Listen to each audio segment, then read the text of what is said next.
రాజావారు ఎంతసేపు అయింది వచ్చి? చాలా సేపు అయింది. రాణిగారి కోసం 1000 కళ్ళతో ఎదురు చూస్తున్నాం. ఇంతకీ ఎక్కడికి వెళ్ళినట్టు? అవన్నీ తర్వాత చెప్తాను గాని ముందు ఈ డబ్బు ఉంచండి.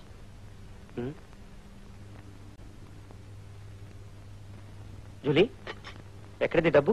ఆ వివరాలన్నీ తర్వాత చెప్తాను గాని పొద్దుననగా భోంచేసి వెళ్ళారు. కూర్చొని అన్నం పెడతాను. నా ప్రశ్నకు ముందు జవాబు చెప్తే గానీ నేను అన్నం తిన్ను. ఎక్కడిది డబ్బు? అప్పు చేసావా లేక మీ నాన్న ఇంటికి వెళ్ళి అడుక్కు తెచ్చావా? చెప్పు. రాజా, నన్ను అర్థం చేసుకున్నది ఇంతేనా? నా కంఠంలో ప్రాణం ఉండగా అటువంటి పని నేను చేయను. మరి డబ్బు? నాకు ఉద్యోగం వచ్చింది. అడ్వాన్స్ గా ఇచ్చారు. జూలీ. అవును రాజా, ఒక బట్టల షాప్ లో సేల్స్ గర్ల్ గా ఉద్యోగం వచ్చింది. ఇవాళే చేరాను. జూలీ, నువ్వు ఉద్యోగం చేస్తున్నావా? తప్పే ఉంది రాజా. నీకు ఉద్యోగం లేనప్పుడు నేనైనా ఏదో ఒక ఉద్యోగం చేసి సంపాదించాలిగా. నువ్వు సంపాదించడంలో తప్పులేదు జూలీ, కానీ ఇప్పుడు నువ్వున్న పరిస్థితిలో నువ్వు ఉద్యోగం చేయడం అంత అవసరం అంటావా? రాజా, నువ్వు రాత్రి పగలు తిరుగుతున్నావు, అయినా ఉద్యోగం దొరకటం లేదు. నిద్రాహారాలు మానేసి ప్రయత్నిస్తున్నావే, అయినా ఎక్కడ ఏ పని దొరకటం లేదు. నువ్వు ఎన్ని తిప్పలు పడుతున్నా నీకు ఉద్యోగం దొరకనప్పుడు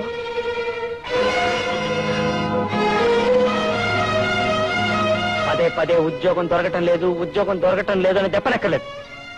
నాకు ఉద్యోగం దొరకపోవడానికి కారణం నేను అసమర్థుని కావడం కాదు, చేతకాని వాడిని కావడం అంతకంటే కాదు. మీ నాన్న కక్ష కట్టమే అందుకు కారణం. మీ నాన్న పగబడ్డానికి కారణం నేను నిన్ను పెళ్లి చేసుకోవడమే. నీతో పెళ్లి జరగకపోతే మీ నాన్నకు నాకు ఏ విధ సంబంధం ఉండేది కాదు. అడుగడుగునా ఇలా అడ్డుపడేవాడు కాడు. ఉద్యోగం లేకుండా వీధులెంబడి తిరిగే గతి నాకు పట్టుండేది కాదు.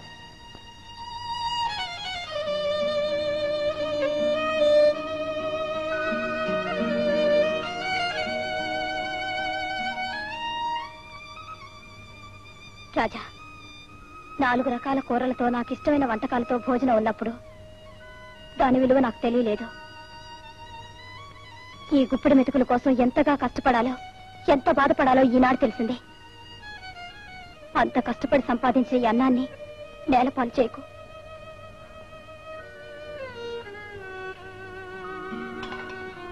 ప్లీజ్ భోంచేయి రాజా.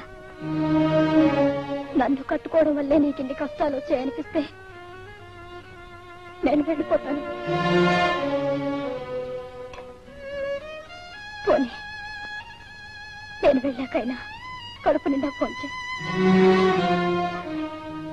నువ్వు ఆకలితో ఉంటే ఎక్కడున్నా సరే నాకు నిద్ర పట్టదు.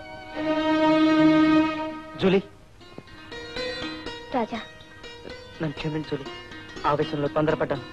నాకు తెలుసు రాజా, నేను ఉద్యోగం చేస్తానంటేనే నువ్వు బాధపడ్డావు. ఆ బాధతోనే నన్ను కోప్పడ్డావు. కాపురం అన్న తర్వాత చిన్న చిన్న కలతలు వస్తాయి. వాటిని మనమే సర్దుకుపోవాలి. ముఖ్యంగా మనలా ప్రేమించి పెళ్లి చేసుకునే వాళ్ళు మరీ సర్దుకుపోవాలి. ఎందుకు తెలుసా? మన పక్కింటి రాము లక్ష్మిలా పెద్దల ఇష్టం మీద పెళ్లి జరిగి వాళ్ల మధ్యన కలతలు వస్తే ఆ పెద్దలందరూ వస్తారు, రాజీ చేస్తారు. మరి మన పెళ్లికే ఎవరు రానప్పుడు మన మధ్య వచ్చే కలతల్ని ఎవరు తీరుస్తారు? మనమే సర్దుకుపోవాలి. అన్నట్టు జూలీ, ఈ గొడవల్లో పడి నీకు శుభవార్త చెప్పడం మర్చిపోయా. శుభవార్త? ఎస్, నాకు 3 ఉద్యోగాలు వచ్చాయి. 3 ఉద్యోగాలా? అవును. 1, ఉదయం నుంచి మధ్యాహ్నం వరకు ఒక క్వారీలో పనిచేయడం. 2, మధ్యాహ్నం నుంచి రాత్రి వరకు ఓ లాయర్ దగ్గర టైపిస్ట్ గా పనిచేయడం. 3, నైట్ టైంలో టాక్సీ నడపడం.